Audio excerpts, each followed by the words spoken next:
تبارك الذي بيده الملك وهو على كل شيء قدير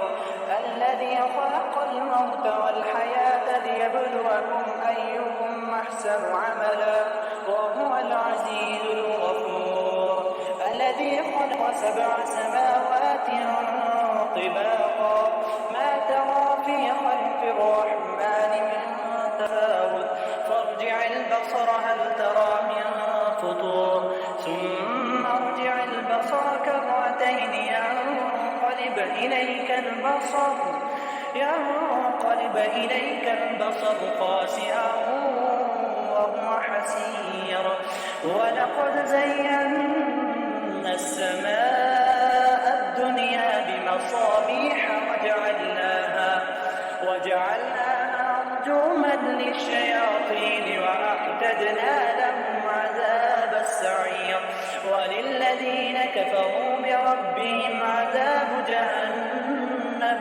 وبئس المصير إذا ألقوا فيها سمعوا لها شهيقا وهي تفور تكاد تميز من الغيظ كلما ألقي فيها فوج سألهم خزنتها ألم يأتكم نذير قالوا بلى قد جاءنا نذير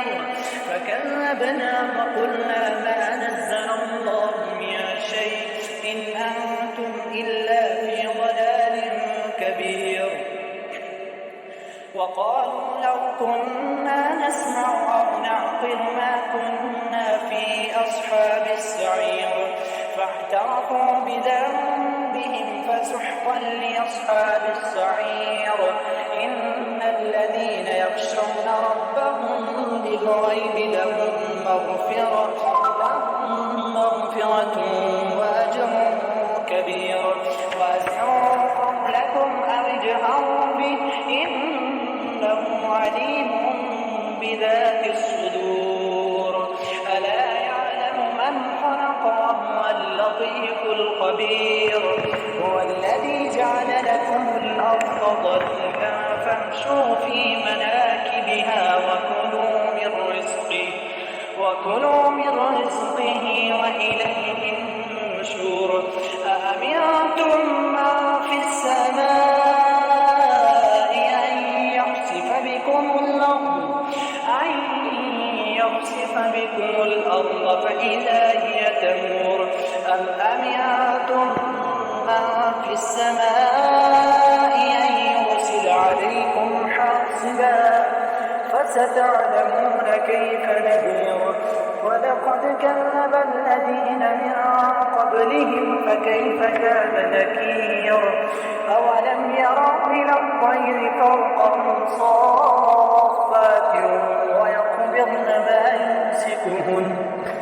ما يمسكهن إلا الرحمن إنه بكل شيء بصير أمن هذا الذي هو جند لكم ينصركم من دون الرحمن إن الكافرون إلا في غرور أمن هذا الذي يرزقكم إن أمسك رزقه بل لجوا في عدو نفور أفمن يمشي مكبا على وجهه أهدى أمن يمشي سريا على صراط مستقيم قل هو الذي أنشأكم وجعل لكم السمع والأبصار والأفئدة قليلا ما تشكرون قل هو الذي ذرأكم في الأرض وإليه تحشرون ويقولون متى هذا الوعد إن كنتم صادقين قل إنما العلم عند الله وإنما أنا نذير مبين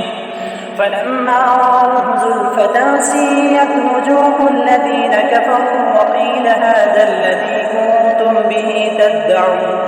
قل أرأيتم إن أهلكني الله ومن معي أو رحمنا فمن يدير الكافرين من